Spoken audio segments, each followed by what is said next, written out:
पवार यांच्यावर टीका करताना संभाजी भिडे यांची जीभ घसरली आहे। शरद पवार म्हणजे राष्ट्रद्रोह, संभाजी भिडे यांनी हे वादग्रस्त वक्तव्य केलंय। पवार म्हणजे महाराष्ट्राला आणि देशाला लागलेली कीड आहे असं संभाजी भिडे यांनी म्हटलंय।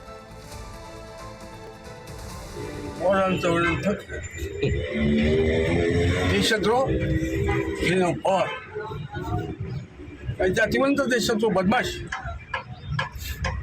गांधीचा हरामखोर बदमाश महाराष्ट्राला देशाला लागलेली कीड आहे आणि राज्यात नाही असली कीड।